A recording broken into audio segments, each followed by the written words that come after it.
한국교회를 향해서 가장 쓴소리를 내는 신학자, 한국 신학자가 있다면 아마 그 사람은 김세훈 박사일 것입니다.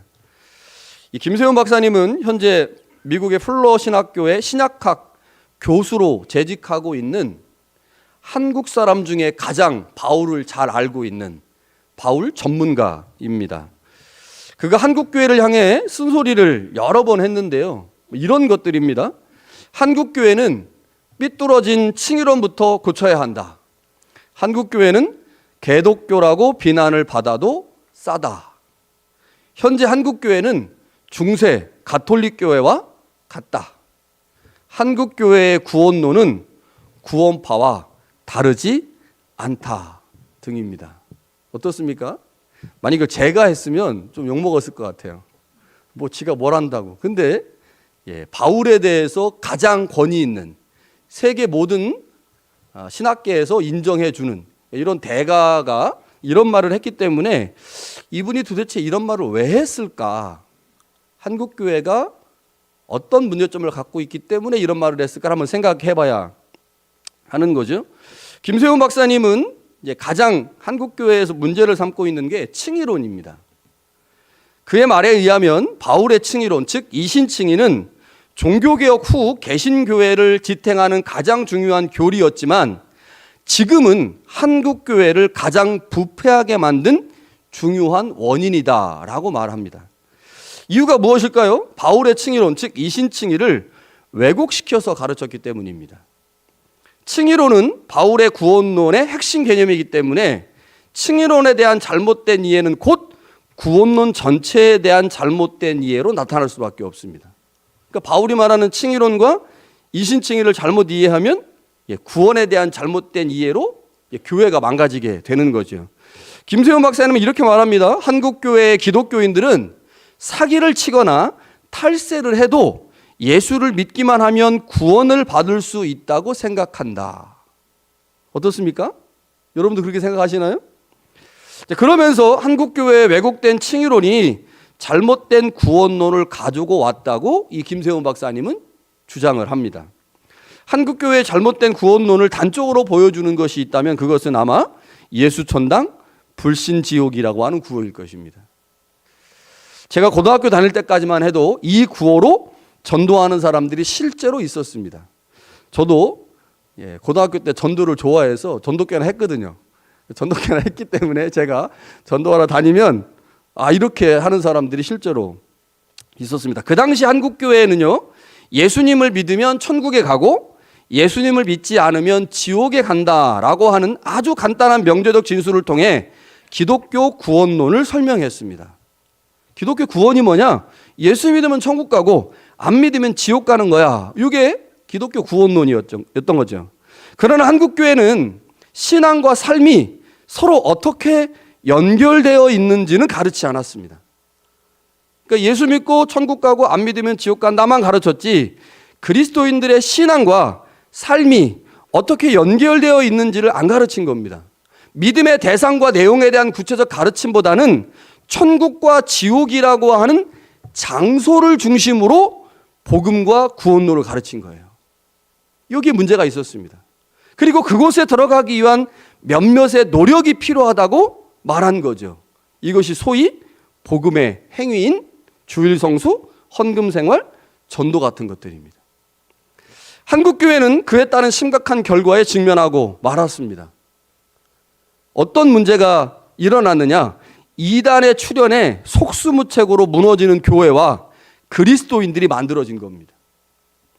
여러분, 신천지의 교리를 제가 책을 사서 읽어봤어요. 정말 말도 안 됩니다. 말도 안 돼. 그런데요, 한국교회 많은 교인들이 그 신천지 교리에 무너졌습니다. 교회도 넘어갔어요. 그 이유가 무엇이겠습니까? 교회가 구원의 복음이 가지고 있는 구체적인 내용을 가르치지 않으면서 교인들이 모르는 거예요. 바울의 이신칭의가 뭔지를 제대로 모르는 겁니다. 또 다른 하나는요, 사회로부터 비난받는 교회와 그리스도인들을 양산하고 말았습니다. 그리스도인들의 삶의 현장에서 실천해야 될 복음의 내용이 소개되지 않았기 때문에 많은 그리스도인들이 신앙과 삶이 분리가 된 거죠. 신앙인이 어떻게 삶을 살아야 되는지를 교회가 안 가르친 겁니다. 분리가 됐어요. 그로 인해서 교회 전체가 집단적으로 욕을 먹는 지경에 이르렀습니다. 이러한 심각한 결과의 원인 중 하나가 무엇이냐? 칭의론에 대한 오해라고 하는 거죠. 이러한 상황에서 우리는 바울이 말하는 칭의론, 즉 이신칭의가 무엇을 의미하는 것인지를 깊게 살펴보아야 합니다. 한국 교회가 이 칭의론의 문제 때문에 교회론이 문제가 생겼고 그로 인해서 교회가 욕먹게 되었는데, 그렇다면 원래 우리가 알고 있던 칭의론과 바울이 정말로 말하려고 했던 칭의론의 차이가 무엇인지를 한번 이해해 봐야 한다는 거죠. 자, 우리가 오늘 이제 보려고 하는 단락은 3장 21절부터 31절입니다. 이 단락이 로마서에서 말하는 이신칭의 단락인데, 그 단락 중에서 이신칭의를 아주 명확하게 말씀하는 절은 28절입니다. 28절 우리가 다음 주에 볼 거예요. 그런데 이 단락 안에 이 말씀이 있고 이 단락 전체가 이신칭의를 말씀하는 단락이기 때문에 오늘은 이신칭의에 대한 개괄적인 이야기 좀 할 겁니다. 개괄적인 이야기. 그래서 오늘 다 못한 거는 다음 주, 그 다음 주에 연결해서 진행을 하도록 하겠습니다. 자, 이신칭의, 이 말에 대한 이해가 필요해요. 이신칭의. 자, 이신칭의는 한자어죠? 한자어, 요약한 겁니다. 아주 긴 문장을 아주 짧게 요약을 한 거예요. 그래서 요 이신칭의라는 말을 그냥 풀면 믿음으로 의롭다고 칭해진다입니다. 믿음으로써 의롭다고 칭해진다. 이게 이신칭이라고 하는 단어의 아주 정확한 뜻입니다. 믿음으로 의롭다고 칭해진다. 자, 이신칭의는 바울의 칭의론을 요약한 건데, 바울이 말한 이신칭의는 한자어의 뜻인 믿음으로 의롭다고 칭해진다와 같은 것일까요? 아니면 다른 것일까요? 자, 우리는 이신칭의를 이 한자 말 때문에 믿음으로 의롭다고 칭해진다, 이게 이신칭의라고 알고 있어요. 그런데 그럼 바울이 말한 진짜 이신칭의가 우리가 알고 있는 것처럼 믿음으로 의롭다고 칭해진다, 이게 바울이 진짜 말한 걸까요? 아니라는 겁니다. 여기서 문제가 생긴 거예요. 우리는 이신칭의라고 하는 이 요약된 단어를 우리 머릿속에 갖고 있기 때문에 이신칭의 하면 믿음으로 의롭다고 행해진다, 이렇게 알고 있어요. 그런데 바울이 말한 건 그게 아닙니다. 바울이 말한 이신칭의는 율법의 행위가 아닌 그리스도의 믿음으로 의롭게 된다입니다. 목사님, 그거나 같은 거 아닙니까? 같은 게 아닙니다. 같은 게 아니기 때문에 지금 말씀을 드리는 거예요. 자, 우리는 이신칭의를 믿음으로써 의롭다고 칭해진다라고 알고 있지만, 바울이 말한 이신칭의는 뭐가 붙어 있어요? 앞부분에요? 율법의 행위가 아닌 예수 그리스도의 믿음으로 의롭게 된다가 바울이 말한 이신칭의입니다. 자, 따라서 한자어만 풀어서 설명한다면 이신칭의의 의미를 제대로 이해할 수가 없다는 거죠. 또한 행위를 수식하는, 자, 바울은 뭐라고 말했어요? 율법의 행위, 이렇게 말했죠. 그런데 그 행위를 수식하는 율법이라고 하는 단어, 그리고 믿음이라고 하는 말을 수식하는 예수 그리스도의라고 하는 이 단어를 뺀 상태에서 행위가 아닌 믿음으로 의롭게 된다라고 하는 것도 바울이 말한 게 아닙니다. 그러니까 바울이 말한 거는 율법의 행위가 아닌 예수 그리스도의 믿음으로 의롭다고 칭해진다예요. 여기서 그 어떤 단어도 빼버리면 바울이 말한 이신칭의를 오해하게 됩니다.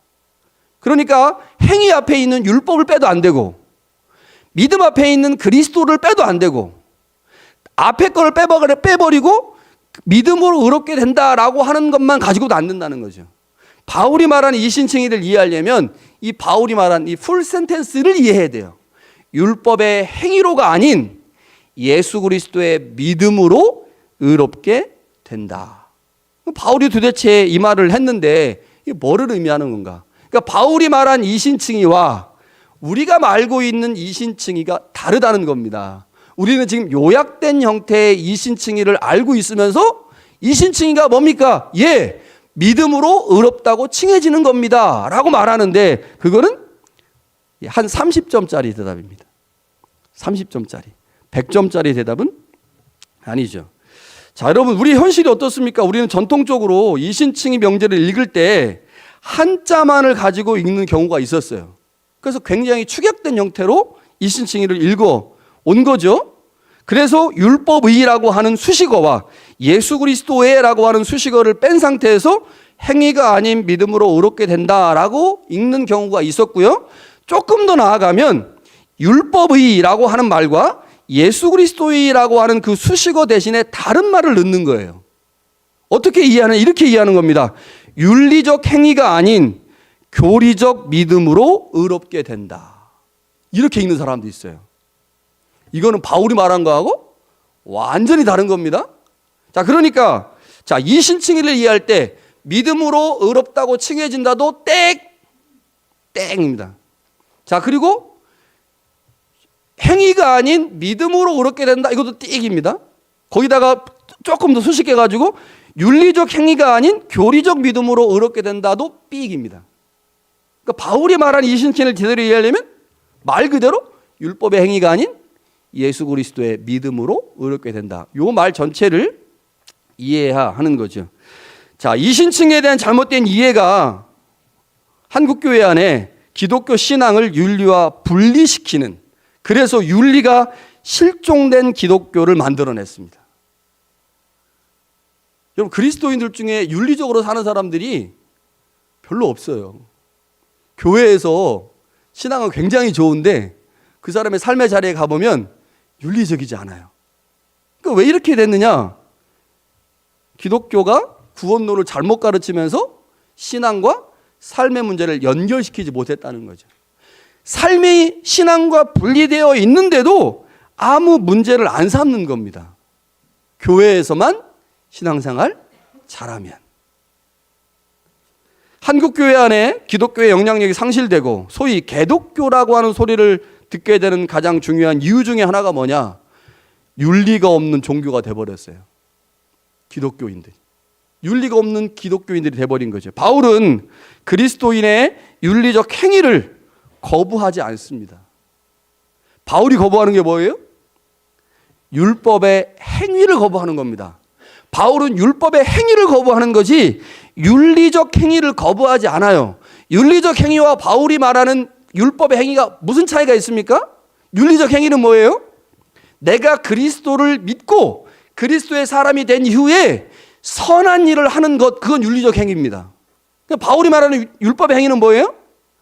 유대인과 이방인을 분리시키는 몇몇의 표지들, 음식법, 할례법, 정결법, 안식일법과 같은 이런 몇 개의 표지들을 통해 나는 율법을 다 지켰다. 그리고 나는 이방인과 다른 존재다라고 주장하는 그 행위들을 바울은 뭐라고 부릅니까? 율법의 행위라고 부르는 거예요.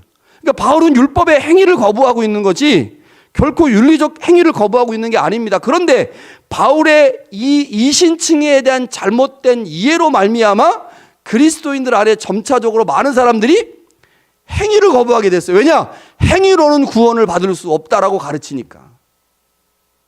행위로는 구원을 받을 수 없다고 가르치니까 행위는 신앙, 행위는 구원과 아무 관계가 없는 거예요. 그래서 점점점 행위에 대해서 부정적 인식이 생기는 거죠. 그래서 교회에서 선한 일을 하는 사람을 보면 이렇게 말하는 겁니다. 냉소적으로 행위로는 구원받을 수 없는데 쟤 왜 저러고 있지? 이렇게 말하는 거예요. 여러분, 바울이 그의 서신에서 한 군데서도 윤리적 행위를 거부하지 않습니다. 바울은 뭐를 거부해요? 율법의 행위를 거부한다는 거죠.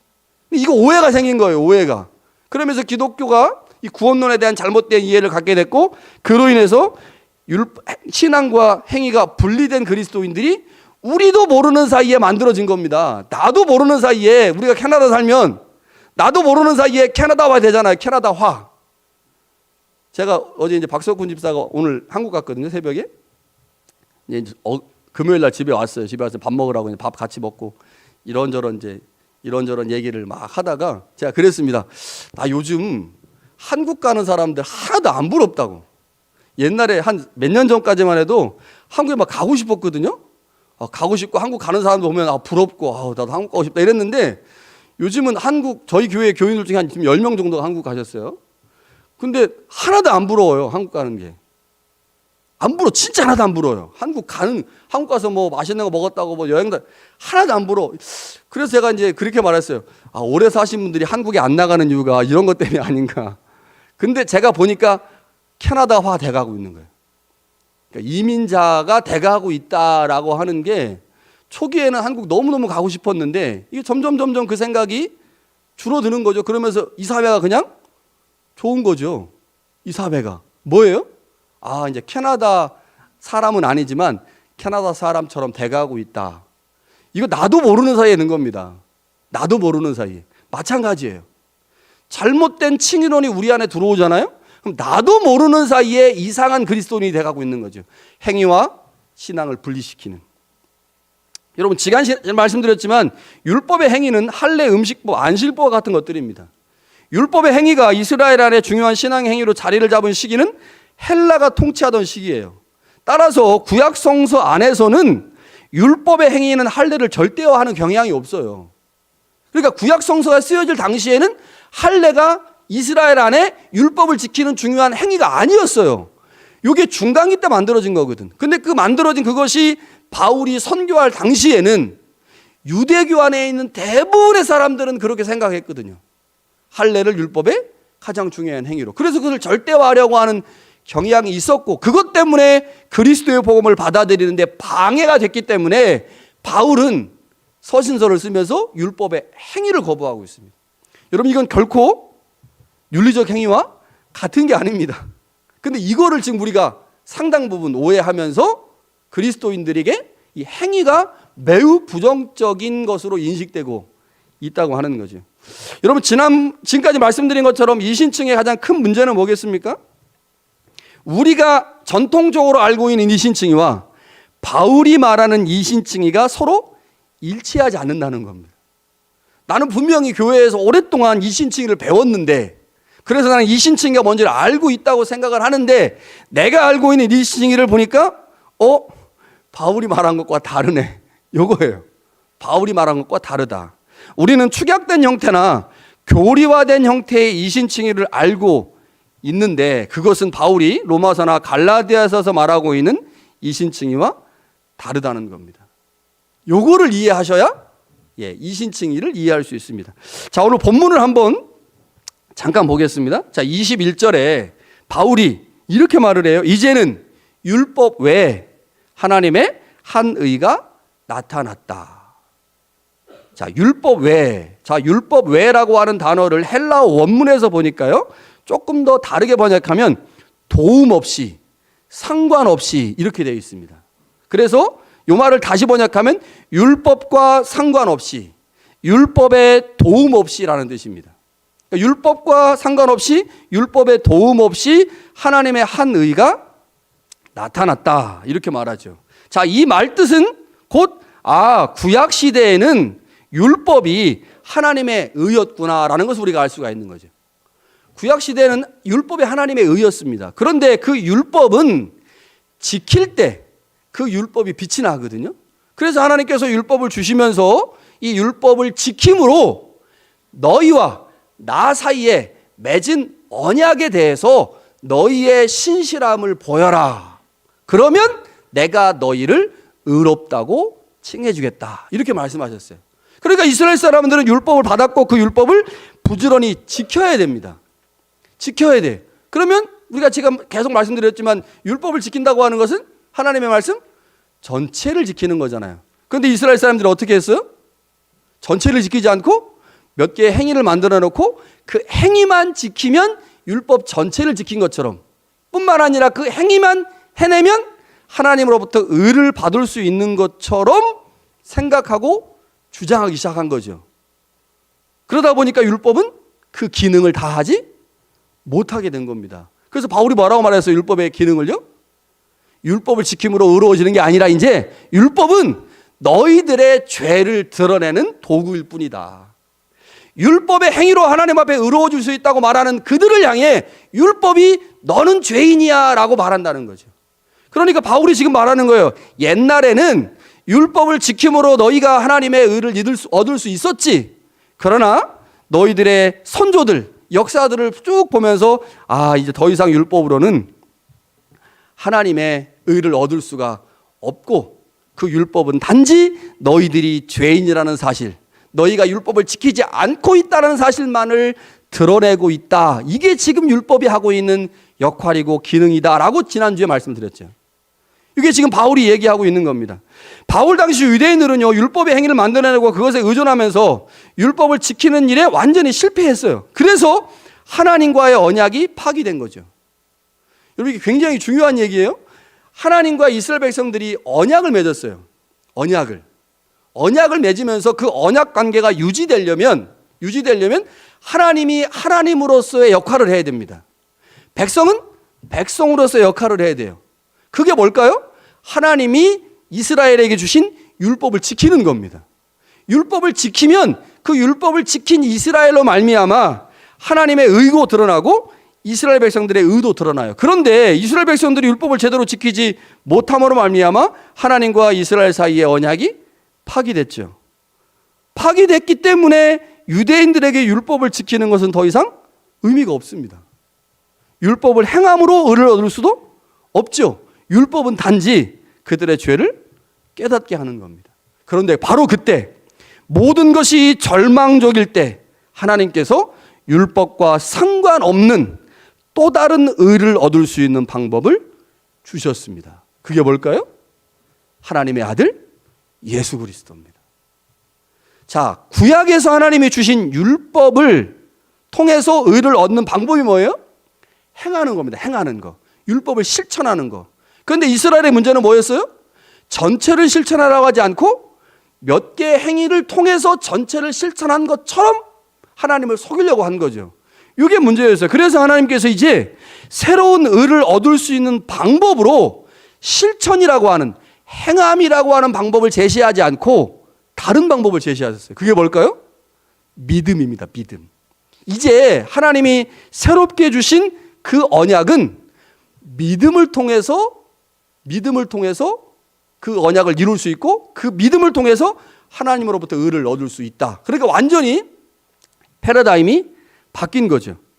자, 21절과 2절에 이제 그것을 설명한 겁니다. 하나님의 새로운 의는 율법과 선지자들에게 증거를 받은 것. 누굽니까? 하나님의 아들 예수 그리스도죠. 자, 25절과 26절을 말씀한 것처럼요, 예수 그리스도를 통해서 하나님의 의로움이 드러났고, 또한 그리스도를 믿는 사람들도 역시 의롭게 되는. 그러니까 구약의 율법이 추구하려고 했던 그 율법을 지킴으로 이스라엘 백성들을 의롭게 하려고 했던 하나님의 계획이 이제 새로운 방법으로 제시가 된 거예요. 그 새로운 방법은 예수 그리스도의 믿음으로 하나님도 의로워지고 우리도 의로워지는 겁니다.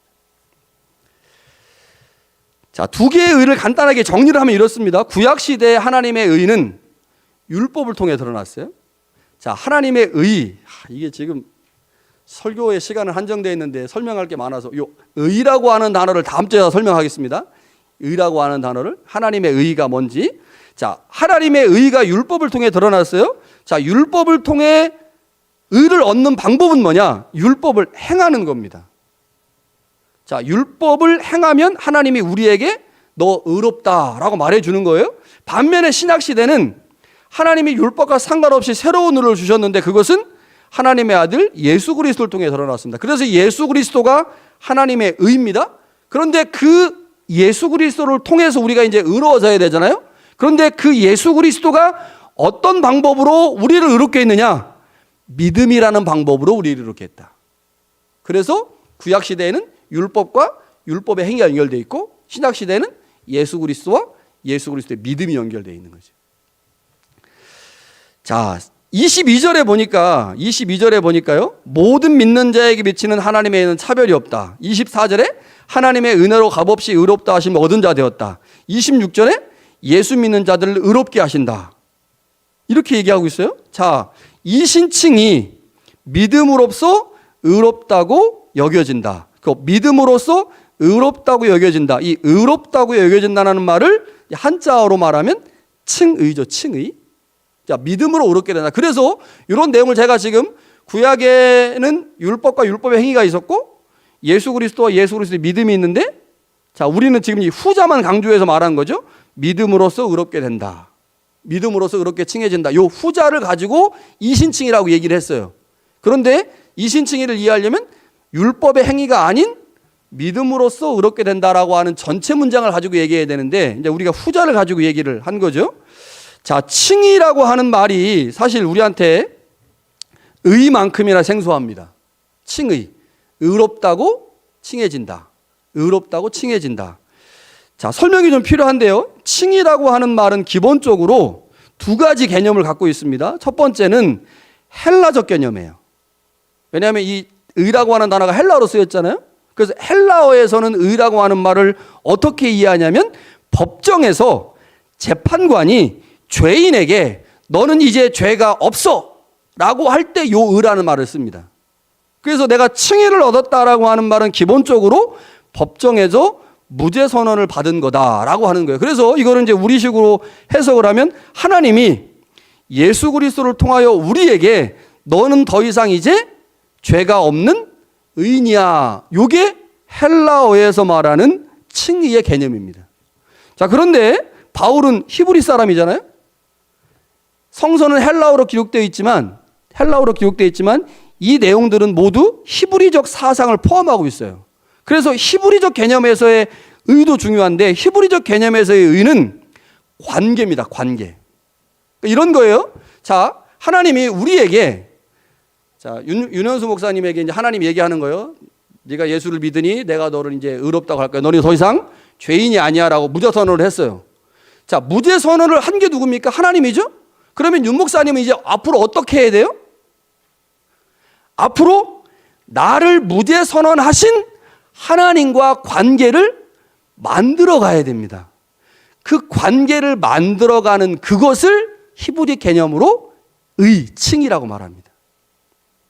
그러니까 헬라적 개념에서의 이 법정에서의 무죄 선언은 칭의의 시작인 거고, 그렇게 칭의가 시작되면 그 칭의를 유지해 가는 게 필요한데 그게 히브리적 개념이에요. 자, 그러면 칭의라고 하는 말 잘 이해가 아직 안 될 수 있어요. 그래서 제가 성서를 좀 찾아보니까 칭의라는 말을 구원이라는 말로 바꿔서 이해할 수 있습니다. 칭의가 뭐냐? 그래서 우리가 예수를 믿음으로 의롭게 된다라고 말하지 않고 우리는 뭐라고 말합니까? 예수를 믿음으로 구원을 받는다 이렇게 말한단 말이에요. 그래서 이 칭의라고 하는 말과 구원이라는 말이 유사한 개념으로 쓰이는데 약간의 차이는 있어요. 자, 로마서 9장에 가보니까 5장에 가보니까 9절에 이렇게 말합니다. 우리가 그의 피로 말미암아 의롭다 하심을 받았으니 더욱 그로 말미암아 진노하심에서 구원을 받을 것이니. 자, 여기서 중요한 게 있어요. 의롭다 하심을 받았다는 과거로 쓰고 있고요. 그 뒤에 구원을 받을 것이는 미래로 기록하고 있습니다. 자, 10절에도 똑같습니다. 우리가 원수 되었을 때 그의 아들의 죽으심으로 말미암아 하나님과 화목하게 되었다. 화목하게 된 자로서 더욱 그의 살으심으로 말미암아 구원을 받을 것이다. 여기 화목이라고 하는 말은 5장에 가면 칭의와 화목이 같은 개념이기 때문에 이제 다르게 쓸 수 있거든요. 그러니까 바울이 지금 칭의나 화목은 과거로 설명하고 있고 구원은 미래로 설명해요. 그래서 칭의와 구원이 우리한테는 같은 개념으로 다가오지만 조금 차이가 있습니다. 자, 이런 거죠. 자, 하나님이 박운장이라고 하는 사람에게 이제 무죄 선언을 하시는 거예요. 제가 예수 그리스도의 믿음을 인정하니까 하나님이 박운장에게 박운장 너는 이제 죄가 없어. 너는 이제 무죄야 라고 선언을 했어요. 자, 무죄로 선언하고 나서 그러면 제가 그 나를 무죄 선언해 주신 하나님과 어떻게 해야 돼요? 지속적으로 관계를 맺어야죠. 그래서 하나님의 마음을 상하지 않게 해서 하나님이 지속적으로 박운장을 무죄 선언하실 수 있도록 만들어가는 거예요. 그게 신앙생활입니다. 그리고 나서 마지막에 제가 어떻게 될까요? 꼭 죽겠죠? 이렇게 꽥 죽었어요. 꽥 죽었는데 그때 죽음의 순간에 하나님이 나를 지속적으로 말씀하신 너는 의인이야. 너는 죄가 없어. 너는 나와 좋은 관계야. 너는 내 자녀야 라고 계속하신 말씀이 마지막 죽음의 순간에 완성이 돼야 돼요. 그래서 내가 죽는 순간까지 내가 하나님으로부터 얻은 그 칭의를 유지시켜야 되죠. 유지시키고 나서 마지막 죽음 순간까지 그 칭의를 유지하게 됐을 때 나는 뭘 받은 겁니까? 구원을 받은 거예요. 구원을. 그러니까 구원은 뭐예요? 마지막 단계야. 마지막 단계. 첫 단계가 뭘까요? 칭의입니다. 칭의. 그러니까 구원과 칭의는 같은 개념으로 서로 혼합해서 쓸 수 있지만 바울은 이 개념을 반드시 분리하고 있거든요. 내가 하나님으로 말미암아 의롭다고 칭해진 그 순간이 있고 그 순간이 마지막 죽음의 순간까지 유지가 됐다면 마지막 순간에 구원을 받은 거죠. 그래서 바울은 칭의와 화목, 관계가 계속 유지되는 이 관계와 이거는 과거로 썼고 구원은 미래로 쓴 거예요. 자, 그래서 우리가 그냥 칭의가 뭐냐? 하나님으로부터 의롭다 하심을 받은 거다. 좋아요? 하나님으로부터 의롭다 하심을 받은 거야? 그런데 그거를 우리말로 바꾸면 하나님으로부터 나는 구원받았다. 그런데 우리는 그렇게 쉽게 구원이라는 말을 쓰지만 바울이 말하고 있는 구원은 맨 마지막 단계에 이루어지는 거예요. 맨 마지막. 그래서 빌립보서에 보면 너희의 구원을 이루어라 라고 명령합니다. 구원을 이루어라. 빌립보서에서 그 얘기를 많이 하거든요. 내가 다 이룬 게 아니다. 마지막까지 그 표대를 향하여 달려가서 그 표대를 잡아야 돼요. 죽음의 순간까지 내 믿음을 놓지 않았어야 주님으로부터 지속적으로 칭의로 의롭다고 하는 칭함을 받아야만 마지막 순간에 구원을 경험하는 거죠. 자, 그런데 이제 한국 교회로 돌아가서 얘기를 좀 해보면 뭐가 문제입니까? 칭의 이 개념을 뭐가 바꿨어요? 구원이라는 개념으로 바꿨어요. 그러니까 칭의는 뭡니까? 내가 하나님으로부터 의롭다 하심을 지금 받은 거예요. 받았어. 난 칭의롭게 됐잖아요. 예수 그리스도 안에 거하기 때문에.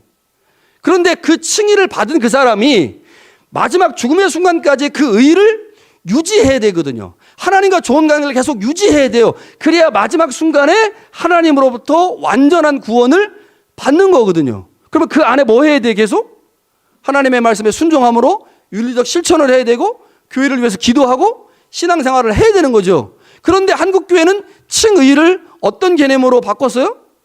구원 개념으로 바꾸면서 칭의는 이루어졌지만 구원은 미래적 개념인데 마치 구원을 뭐로 생각하는 거예요? 칭의처럼 과거적 개념을 생각하는 과거적 개념으로. 그러니까 구원을 받을 것이다라고 말하지 않고 나는 구원을 받았다라고 얘기하는 거예요. 구원을 받았으니 내 구원이 이미 이루어졌으니 더 이상 윤리적 삶을 살 필요도 없는 거예요. 그래서 김세원 박사님이 개신교를 뭐라고 부르는 겁니까? 구원파 구원노가 같다고 부르는 거예요. 이해가 되십니까? 여러분, 칭의와 구원은 같은 개념이지만 바울은 분명히 다르게 쓰고 있거든요. 그런데 칭의를 구원으로 이해할 경우에 내가 지금 받은 구원이 완성된 것으로 착각하게 만든다는 거죠. 그래서 윤리적 삶이 필요 없는 거예요. 구원파 구원론의 문제가 뭡니까? 그거잖아요. 나 구원 받았기 때문에 구원이 취소되지 않기 때문에 구원 이후에 어떤 삶을 살아도 그 삶이 내 구원을 망가뜨리지 못한다는 겁니다. 이러니 김세원 박사님이 말한 것처럼 한국교회 구원론하고 구원파 구원론하고 다릅니까? 안 다르다는 거예요. 이게 뭐 때문에 이렇게 문제가 생겼습니까? 뭐 때문에? 구원론에 대한 잘못된 이해 때문에 이렇게 된 거예요. 그러니까 바울이 말하고자 했던 이신칭의가 완전히 우리 안에서 지금 여러 가지로 왜곡된 거죠. 율법의 행위로가 아닌 그리스도의 믿음으로 말미암아 의를 얻는다. 요건데 앞부분 딱 떼버리고 뒷부분 가지고 얘기하거나 율법에 떼버리고 예수 그리스도에 떼버리고 행위가 아닌 믿음으로 이렇게 하거나 아니면 윤리적 행위가 아닌 교리적 믿음으로 구원받 이렇게 이해하거나 칭의라고 하는 말을 바울은 계속해서 쓰면서 그 칭의는 완료됐지만 구원은 아직 미래의 것이다라고 말하고 있는데 칭의와 구원을 혼성해서 쓰면서 마치 칭의받은 것을 구원을 이룬 것처럼 말하고 그렇게 행동하다 보니 우리의 삶의 윤리가 완전히 무너져 버린 거죠. 자, 그 결과가 한국 개신교회는 무슨 소리를 듣습니까? 개독교라는 소리를 듣고 있습니다.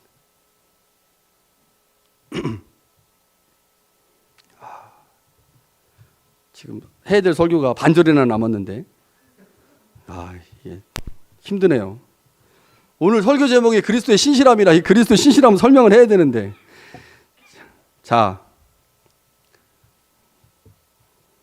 그렇다고 설교를 계속하면 우리 교인들이 시험 듭니다. 그래서 여기서 설교를 마치고 이거 다음 주에 해야 되겠네요. 큰일 났네. 그럼 오늘 이 목장 모임에서 하려면 이거 들으셔야 되는데. 자, 간단하게 하겠습니다. 간단하게. 자, 그리스도의 믿음으로 우리가 칭이 의롭다 하시면 어찌 않습니까? 그런데 이 그리스도의 믿음이라고 하는 말이 우리말 성경에는 그리스도를 믿는이라고 돼 있어요. 그리스도를 믿는. 그래서 헬라어에 보면 그리스도의 믿음입니다. 그러니까 우리가 의롭게 되는 것은 율법의 행위가 아니라 그리스도의 믿음으로 말미암아 의롭게 되는 거예요.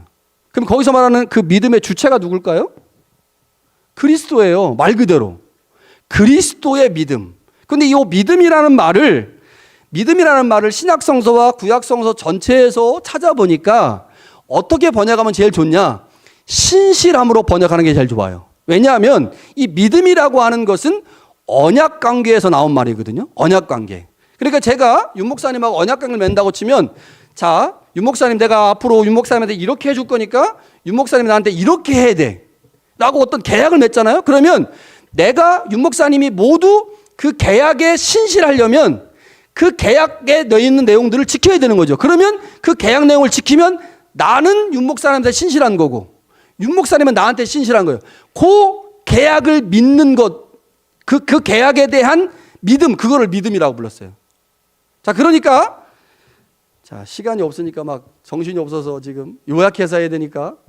자, 하나님과 이스라엘 백성들이 언약을 맺었지 않습니까? 그 언약의 기본, 그 기본이 율법이었잖아요. 그런데 그 율법을 지켜야 될 이스라엘 사람들은 하나님을 믿음으로 그 율법을 지켰죠. 근데 그 이스라엘 사람들이 하나님을 믿음으로 율법을 지킬 때 그 율법을 지키는 그들의 행동을 보고 뭐라고 부르냐면, 야, 저들은 참 신실하다, 이렇게 부른 거죠. 그래서 이 믿음이라고 하는 단어 자체가 신약이든 구약이든 믿음이라는 단어 자체가 언약 관계 안에서 나온 거기 때문에 믿음을 조금 더 구체적으로 번역하면 신실함입니다. 근데 이 신실함이라는 단어가요, 아주 한자를 너무너무 잘 만들었어요. 믿을 신자의 열매실입니다. 믿을 신의 열매실. 그래서 믿음은 뭐냐? 구체적 열매가 있어야 되는 거예요. 자, 그래서 우리가 의롭다고 칭해진 것은, 여러분, 우리가 예수님 잘 믿어가지고 의로워진 게 아닙니다. 예수님 잘 믿어가지고 의로워진 게 아니에요. 누구 때문에 의로워진 걸까요? 예수 그리스도의 믿음 때문에 의로워진 겁니다. 다시 말하면 예수 그리스도의 신실함 때문에. 어떤 신실함이 있었을까요? 예수님이 십자가에 달려 돌아가셨어요. 여러분, 믿음이라는 말을 다른 말로 순종이라는 말을 바꿀 수 있어요. 그러니까 예수 그리스도의 믿음이 뭐냐? 예수 그리스도의 순종이에요. 십자가를 지시는 순종. 그 십자가를 지시는 순종 때문에 우리가 지금 하나님으로부터 의롭게 된 거라는 거죠. 여러분, 이게 이신칭의의 핵심입니다. 근데 우리는 지금까지 뭐를 강조했어요? 뭐를 강조했습니까? 내가 예수를 잘 믿는 걸 강조했어요. 자, 우리는 종종, 자, 지금 중간에 있는 한 장을 건너뛰었습니다. 자, 우리는 종종 우리가 의롭게 된 것, 즉 구원을 경험한 것이 우리의 노력이나 수고가 없는 전적인 하나님의 은혜라고 고백을 하죠. 내가 구원받았어요? 아, 구원받은 거 뭐라고 불러요? 하나님의 전적인 은혜다, 선물이다라고 얘기해요. 그런데 가만히 생각해 보세요. 우리의 수고나 노력이 없습니까? 우리가 그리스도를 믿는 믿음이 있었기 때문에 칭의도 얻었고 구원도 경험한 거예요. 여러분, 그렇다고 하면 우리가 한 게 있습니까, 없습니까? 여러분, 구원받았죠? 여러분, 의롭게 됐죠? 은진이 그렇지? 근데 누구 때문에 그런 거예요? 여러분, 내가 예수를 잘 믿어서 의롭게 되고 믿어서 구원을 받았다고 하면서 내가 분명히 잘 믿었거든요, 예수님을. 잘 믿었는데 말로는 그렇게 말하면서 또 한쪽으로 뭐라고 말해요? 구원은 하나님의 은혜라고 그래. 내가 한 게 아무것도 없다고. 진짜 없어요? 내가 한 게 아무것도 없습니까? 아니에요. 내가 한 게 있어요. 뭐예요? 나는 새순교를 선택했어. 내가 하나님을 믿기로 결단했잖아요. 내가 한 거 아닙니까? 그 결단도 하나님이 그냥 막 결단해라 그래가지고 결단한 거예요? 그런 거 아니란 말이에요. 자, 그러니까 내가 이 예수 그리스도의 믿음이라고 하는 말을 예수 그리스도의 신실함으로 말미암아 내가 의롭게 되고 구원받았다고 이해하지 않고 내가 예수 그리스도를 믿어서 의롭게 됐다라고 말하면 우리는 지금 어폐가 있는 걸 자꾸 말의 어폐를 자꾸 지금 반복하는 겁니다. 구원은 하나님의 은혜라고 말하는데 가만히 보니까 내가 새순교회 선택했지, 내가 하나님 믿기로 했지, 내가 교회 예배 잘 출석하기로 했지, 내가 지금 신앙이 좋아진 거 내가 지금 열심히 해가지고 내가 뭔가 지금 잘해서 분명히 잘해서 내가 예수를 지금 잘 믿고 있는데 목사님은 자꾸 나한테 얘기하기를 모든 것은 하나님의 은혜입니다, 내가 한 게 아무것도 없습니다 라고 얘기하니까 교인들 사이에서 혼란이 생겨요. 아니 분명히 내가 뭔가를 해서 지금 잘 믿고 있는데. 이러다 보니까요, 여러분 지금까지 알고 있는 이신층위는 전적인 하나님의 은혜를 말하면서도 결국은 잘 믿고 잘 선택한 나를 강조할 수밖에 없게 된 겁니다. 율법의 행위가 아닌 예수 그리스도의 믿음으로 의롭게 된다. 근데 여기 예수 그리스도의 믿음이라고 하는 말을 예수 그리스도의 신실함, 예수 그리스도가 가진 믿음이라고 이해하지 않고 내가 예수를 믿는 믿음이라고 하면 전적인 하나님의 은혜를 말하면서 계속해서 잘 선택한 나를 강조한다는 거죠. 그래서 그 은혜를 말하면서도 여전히 잘 믿는 나를 강조했고 결국 잘 선택하고 잘 믿은 내가 강조되는 쪽으로 이신층이가 방향을 잡은 거예요. 자꾸 하나님이 다 하셨다고 하는데 다 했어요, 하나님이? 목사님은 자꾸 하나님이 다 하셨대. 근데 내가 보니까 아닌데, 내가 선택했고 내가 결정했고 내가 믿었고 다 내가 했는데 왜 자꾸 목사님은 다 하나님이 하셨다고 하지? 라고 말하면서 내가 알고 있는 것과 완전히 충돌이 일어나는 거예요. 여러분 우리가 의롭게 된 것, 우리가 구원받은 것, 하나님의 자녀가 된 것, 그것 우리가 잘 믿어서 된 거 아니잖아요? 우리가 잘 믿어서 된 거 아닙니다. 우리가 기독교를 잘 선택했기 때문에, 우리가 교회를 잘 정해서 구원을 받은 게 아니죠. 우리의 수고와 노력 이전에 예수 그리스도의 신실함이 우리를 의롭게 했다는 겁니다. 이게 바울이 말하는 이신층이에요. 내가 예수 잘 믿어서 칭이 의롭게 됐고 내가 예수 잘 믿어서 구원받았다라고 말하는 거는 바울이 말하는 이신층이가 아닙니다. 그거 말할 수 있어요. 여러분 우리가 믿었잖아요. 그렇죠? 이거 다음에 얘기할 거예요. 그래서 우리가 믿었어요, 분명히. 그렇지, 은진아? 내가 예수님 믿었어요. 내가 믿은 거잖아요. 그런데 바울이 말하는 이신층이는 내가 잘 믿어서 의롭게 됐다라고 하는 걸 말하는 게 아니라 바울이 원래 말하는 이신층이는 율법의 행위가 아닌 그리스도의 신실함, 그분이 십자가에서 자신을 온전히 순종함으로 내어주시는 그분의 완전한 헌신 때문에 내가 의롭게 된 겁니다. 그래서 나는 구원받은 것도 의롭게 된 것도 모두 하나님의 은혜라고 고백할 수 없습니다. 구원을 이루는 그 일에 내가 한 게 아무것도 없습니다 라고 하는 게 바울이 말하는 이신층입니다. 여러분 이 고백이 먼저 있어야요 내가 믿은 그 행위가 자랑이 안 되는 거예요. 여러분 내가 누군가를, 제가 윤 목사님을 우리 부교회 부목사님으로 모시기로 제가 결정을 했어요. 그래서 이제 윤 목사님한테 전화한 거야. 윤 목사님 우리 교회 와서 부목사 할 겁니까? 윤 목사님이 고민 좀 해보겠습니다. 이틀을 고민하더니 전화가 왔어요. 목사님 제가 부목사 한번 해보기로 하겠습니다. 그러고 나서 윤 목사님이 그러는 거예요. 저한테 와가지고 목사님 제가 잘 결정해서 제가 새순교회 부목사 된 거예요. 목사님 잘 기억하세요? 내가 잘 결정해서 이게 부목사 된 거예요? 그럼 제가 뭐라고 말하겠어요? 아이고 윤 목사야, 네가 결정하기 전에 내가 너를 선택했잖아. 왜 그거 잃어버리니? 그거를 잃어버리는 순간 내가 잘 선택해서 새순교회 부목사 된 거 자랑할 수밖에 없게 돼. 그건 복음이 아니다. 하나님이 이거 말씀하는 겁니다. 여러분 바울이 말하려고 하는 이신층이는요 내가 예수를 잘 믿었다, 내가 예수를 믿음으로 알면 의롭게 됐다라는 걸 말하는 게 아닙니다. 그거 이전에 하나님이 예수 그리스도의 신실함을 통해 우리를 선택하셨고 우리를 의롭게 하셨다, 그거를 알고 그리스도가 어떤 분인지를 믿어야 된다. 그래야 문제가 안 생긴다. 순서에 문제가 없어요. 문제가 안 생기는 거예요. 좀 그거 얘기하는 겁니다. 자, 결론을 맺겠습니다. 여러분 우리가 예수 그리스도 안에 나타난 하나님의 의를 얻는 방법이 뭐냐? 믿음입니다. 누구 믿음이에요? 내 믿음입니까? 아니요. 그거 아니에요. 내가 예수님을 잘 믿었기 때문에 구원받은 거 아닙니다. 내가 예수님을 잘 믿었기 때문에 이렇게 된 게 아니에요. 그거 이전에 예수 그리스도의 신실함이 있었다는 거죠. 그것을 말하려고 하는 것이 바울이 말하는 이 신층의 복음입니다. 여러분 이거 기억하셔야 돼요. 내가 하나님을 선택한 게 아니라 하나님이 나를 선택하셨구나. 그분이 나를 먼저 부르셨구나. 그래서 내가 그 부름에 응답했구나. 그런데 그 응답한 나만 강조하는 거예요. 나만. 내가 응답했잖아. 내가 응답하기 전에 하나님의 부르심이 있었는데. 여러분 그거 잃어버리면 안 됩니다.